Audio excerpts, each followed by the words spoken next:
Hey guys, today we're going to solve LeetCode 1423 maximum points you can obtain from cards. So we're given some cards arranged in a row, so an array of cards, and every card has a number of points. And for every step, we can take one card from either the start or the end of the row, and we need to take k cards.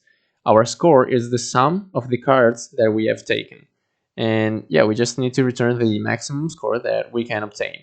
So unfortunately, this problem is not solvable with a greedy approach, because if you had like a very low number followed by a greatly and extremely big number, then your greedy algorithm would start picking from the end of the array, but the optimal solution would actually be to pick from the start of the array. So instead, what we're going to do is we're going to assume that we're going to start off with all of the initial k cards. So in this case, k is 3, so we would take these 3 cards, and we would take this as our initial score.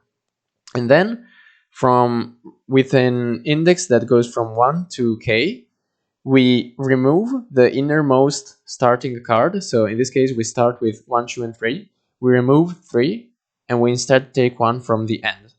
And so we compare this score with the previous one. And if this one is bigger, then we want to keep this one.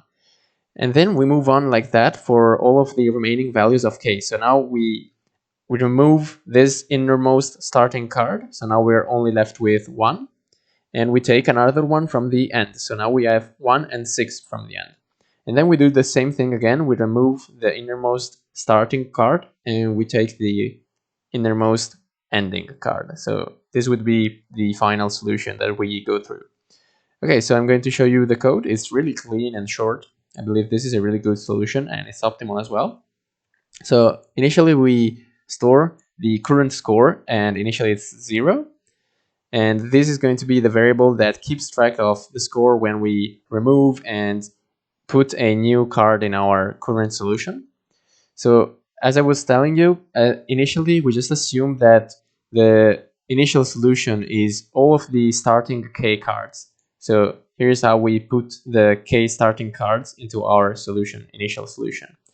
And now we're going to have to define a variable that is going to hold the maximum points, the maximum sum of the cards that we can take. And that's going to be the maximum variable. And initially we assume that the maximum that we can take is the current solution with all of the k starting cards. And obviously at the end of our algorithm, we're going to have to return this maximum function. So that's what we do here.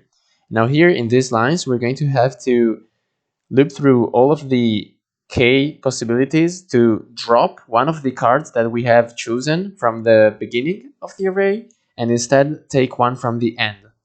So the way we're going to do that is we need to k times drop the card that is at the start of the array and put the card in the current solution that is at the end of the array.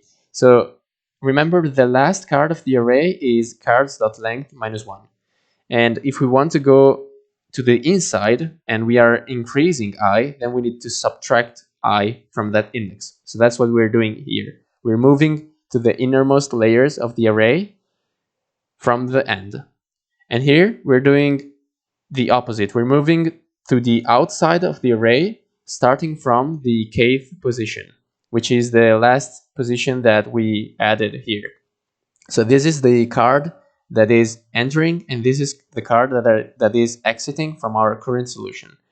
And now we just do that, we simulate that, we decrease the current solution points by the exiting card, and we increase the current solution points by the entering card. And now we just update the maximum value if this current value is greater than max.